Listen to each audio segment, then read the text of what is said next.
sasaran di 5,2% bisa dicapai. Namun apa yang diumumkan tadi pagi, alhamdulillah kita kembali ke jalur 5%. Jadi 5,12. Tadi kita melihat pengumuman dari BPS, dan kalau kita lihat keadaan situasi ekonomi global di triwulan kedua masih tetap meninggalkan ketidakpastian dan juga tidak bisa diprediksi. Namun ada satu hal yang juga menjadi signal, yaitu terkait dengan tarif Trump itu sudah sebagian selesai atau dianggap selesai, di mana kita lihat pertumbuhan ekonomi global dari sisi trade diprediksi akan ada peningkatan, dan juga kalau kita lihat berbagai negara pertumbuhan ekonomi dunia diperkirakan akan naik di 3%, dan juga terkait dengan pertumbuhan di Amerika yang diprediksi 1,8 dan di China 4,8%. Nah, kemudian kalau kita lihat dari sisi sektor eksternal Indonesia, relatif Indonesia masih menjaga ketahanan, di mana kalau kita lihat cadangan devisa masih 152,6, kemudian juga neraca pembayaran juga masih relatif baik, kemudian ekspor dan import secara year on year, neraca perdagangan selama 62 bulan juga terjaga surplus di angka 10,9 billion di Q1, dan rasio utang kita juga masih relatif terjaga di 30%. Nah, kalau kita lihat ekonomi kita masih solid, dan memang rencana kita di semester kedua kita menargetkan sasaran di 5,2% bisa dicapai. Namun apa yang diumumkan tadi pagi, alhamdulillah kita kembali ke jalur 5%. Jadi 5,12.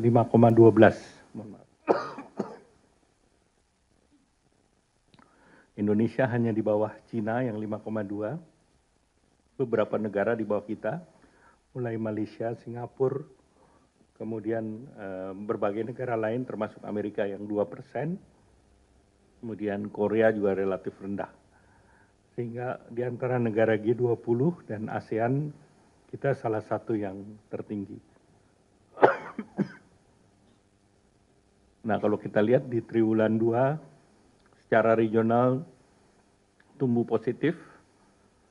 Kita lihat di Sumatera 4,98, Jawa 5,24, Bali 3,73, kemudian Kalimantan 4,95, kemudian Sulawesi 5,83, Maluku Papua 3,3. Nah, kalau kita lihat beberapa permintaan relatif kuat, kita lihat daripada konsumsi rumah tangga masih positif di 4,97, dan ini share-nya 54,25%. Kemudian konsumsi LNPRT di 7,82%. Kemudian konsumsi pemerintah dibandingkan tahun lalu memang minus 0,33 karena tahun lalu itu ada pemilu sehingga government spending-nya besar. Dari segi investasi tumbuhnya juga baik 6,99%, dan ekspor barang dan jasa ini juga baik double digit 10,67, dan importnya 11,65. Sehingga tentu ke depan kita akan terus dorong konsumsi, meningkatkan utilitas, dan menciptakan lapangan kerja untuk mendorong pertumbuhan jangka panjang.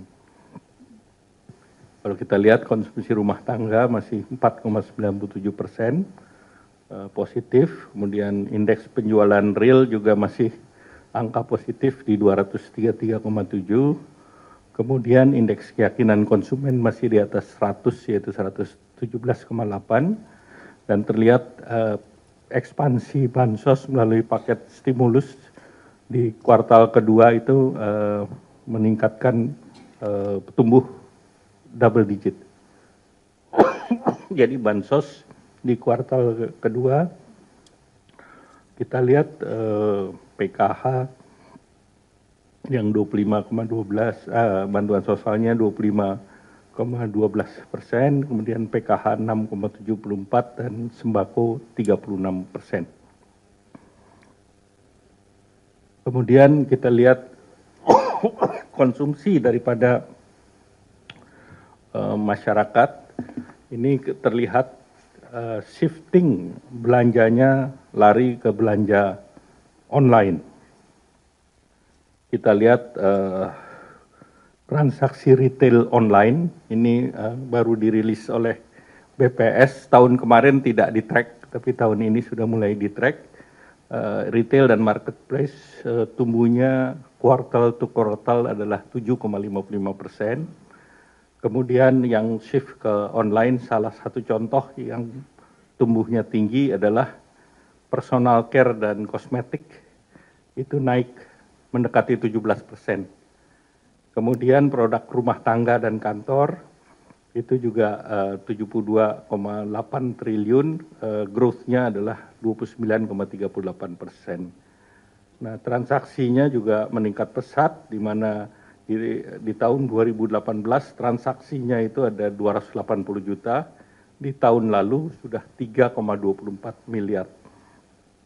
Nah, kalau kita lihat kinerja keuangan sektor retail, dari 3 perusahaan pabrik, 1 minimarket, yang 2 salah satu yang banyak outlet di mall, seluruhnya semester 1 ini pertumbuhannya mendekati 5%, 4,99, 6,85, dan 12,87%. Ini menunjukkan bahwa terkait dengan isu Rohana dan Rojali ini isu yang ditiup-tiup. Jadi faktanya berbeda dan tentu ini yang harus kita lihat. Nah, kemudian kita juga bisa lihat dari segi inflasi.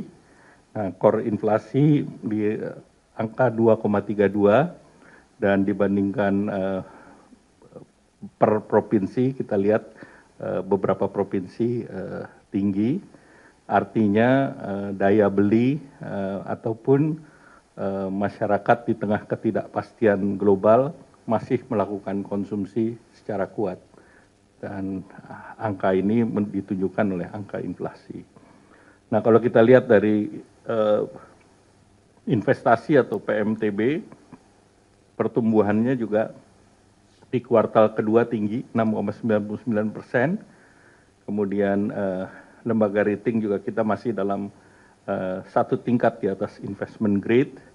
Realisasi investasi juga secara total di kuartal kedua mencapai target selama kuartal kedua, dan secara tahunan satu semester juga mencapai target. Dan kita melihat yang baik adalah import barang modal, itu juga 37,89 billion, artinya terjadi kenaikan dari realisasi investasi, dan ini ke depannya pasti masuk dalam sektor produktif. Nah, kalau kita lihat PMI Index versi dari Bank Indonesia, Pro Manufacturing Index, itu sudah masuk di angka 50,89, artinya sudah ada optimisme di pasar. Nah, kalau kita lihat secara raca perdagangan, kita lihat selama 62 bulan masih surplus, dan ini salah satu ekspor yang 24,43 billion, importnya 19,38, dan surplusnya 4,1. Ini 1 bulan. Kalau kita lihat dari segi non-migas, pasar Amerika masih kuat, jadi kita masih ekspor sebulan 2,68 billion, kemudian importnya 1 billion, sehingga sebulan kita masih surplus 1,64. Kalau setengah tahun itu mungkin kita punya surplus hampir 9 billion dengan US. Jadi US menjadi satu pasar yang perlu dipertahankan karena pasarnya cukup besar. Sudah itu India, Belanda, Malaysia, dan Thailand. Kemudian kalau kita lihat sisi per sektor, ini hampir seluruhnya tumbuh positif. Sektor industri itu tumbuhnya di atas dari pertumbuhan ekonomi nasional. Industri tumbuh di 5,68 dan share-nya 18,67. Kemudian pertanian lebih rendah dari Q1 kemarin karena kebetulan shifting daripada panen. Dengan perdagangan 5,7, konstruksi mendekati 5, 4,98. Kemudian transportasi pergunangan itu 8,52. Digital atau Infocom 7,92, akomodasi, transport dan Mamin ini termasuk pariwisata di angka 8%. Jadi kita lihat beberapa sektor dominasi sektor jasa misalnya itu juga tumbuhnya 4,55%. Dan juga yang kita perlu lihat adalah konstruksi tumbuh kembali di angka 4,98 atau naik ke mendekati 5%. Nah, industri pengolahan ini tumbuh kuat, ini ditopang oleh logam dasar tumbuh 14,91%. Ini secara year on year, walaupun ada sektoral tarif, tetapi ini mulai masih tumbuh. Kemudian industri makanan minuman juga masih tumbuh di 6,15%. CPO minyak sawit masih tumbuh, kimia, farmasi, obat-obatan ini juga relatif tumbuh untuk sekitar 43,17% untuk kimia dasar dan yang organik 16,6. Terkait dengan lapangan kerja, ini dibandingkan tahun lalu angkatan bekerjanya bertambah 3,67 dan 3,59 juta penduduk atau 7,73% itu terserap oleh pasar, sehingga perekonomian kita menciptakan lapangan kerja kepada sekitar 3,59 juta penduduk. Nah, kemudian di sektor pariwisata ini terlihat bahwa jumlah wisatawan luar negeri dan dalam negeri itu terjadi peningkatan, terutama wisatawan mancanegara itu mencapai 140.000 orang dan per bulannya, dan wisata Nusantara 100.000. Jadi ini menunjukkan bahwa apa yang dilakukan oleh pemerintah ini mendorong tumbuhnya wisatawan Nusantara secara year on year itu 23,32%.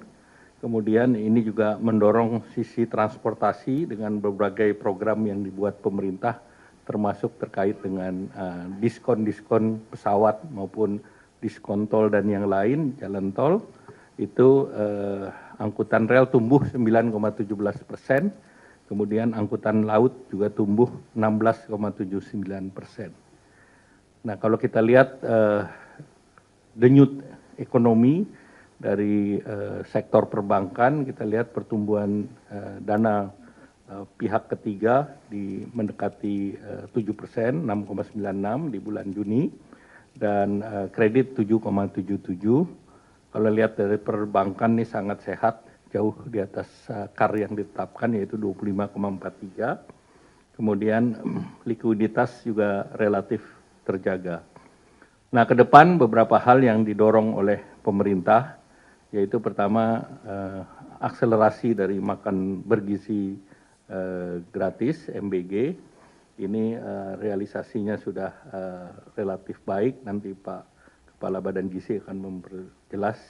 Kemudian bansos di triwulan ketiga ini sebagian ada carry over dari triwulan kedua, dan sebagian daripada bantuan subsidi upah ini sudah berjalan di bulan Juli. Demikian pula pada program padat karya di Kementerian Pekerjaan Umum dan Kementerian Perhubungan. Nah, kemudian pemerintah juga mendorong beberapa kegiatan terkait dengan investasi, yaitu dengan mendorong deregulasi, meningkatkan kapasitas SDM dan insentif fiskal, baik itu tax holiday, tax allowance, super deduction, dan koordinasi antar kementerian lembaga. Pemerintah juga terus melanjutkan program FLPP dan juga kredit program perumahan, KUR perumahan, untuk mendorong UMKM, di mana ini disiapkan untuk 450.000 perumahan. Regulasinya sudah disiapkan dan 350 FLPP, yang 450 KUR. Dan ini juga sudah disiapkan KUR-nya yang sifatnya 5 miliar untuk UMKM dan bisa revolving. Dan itu plafonnya jadi 20 miliar, Pak Menteri. Ya, Ibu sudah setuju, jadi hari ini sudah jalan. Ya. Kemudian juga terkait dengan PPN DTP untuk sektor properti 100% sampai dengan 2 miliar sampai bulan Desember. Kemudian selanjutnya kebijakan menjaga ketahanan sektor eksternal. Ini kita dorong devisa hasil ekspor, kemarin compliance 80% dan ini 3 bulan, setiap 3 bulan kita evaluasi dan tentu ini kita akan dorong. Kemudian deregulasi kebijakan impor oleh Menteri Perdagangan, kemudian peningkatan fasilitas perdagangan termasuk local currency transaction, saat sekarang sudah sekitar 9,4 miliar atau 50% lebih dari total LCT di tahun 2024. Jadi local transaksi sudah berjalan. Kemudian dari berbagai kerjasama bilateral maupun multilateral terus didorong, baik itu OECD, BRICS, FTA, EU SEPA yang diharapkan bisa diselesaikan legal dokumennya di tahun ini. Kemudian industri padat karya terus didorong, ya sektornya adalah makanan minuman, tekstil, pakaian jadi, kulit, furniture. Untuk pasar Eropa seluruhnya biaya masuknya 0. Jadi dengan EU SEPA ini seluruhnya 0. Kemudian dengan Amerika juga dengan tarif 19%, ini menyelamatkan tenaga kerja yang di sektor ini yang secara total ada 12,2 juta. Kemudian kebijakan mendorong mobilitas dan masyarakat dan pariwisata, ini beberapa program yang akan dilanjutkan di bulan Nataru nanti, dan ini adalah resiprokal seperti kemarin EU sudah mengumumkan bahwa visa untuk Indonesia itu dipermudah dengan model cascade. Jadi kalau sudah dapat 1 kali visa, berikutnya diperpanjang multi entry 5 tahun masuknya dari berbagai negara dibolehkan.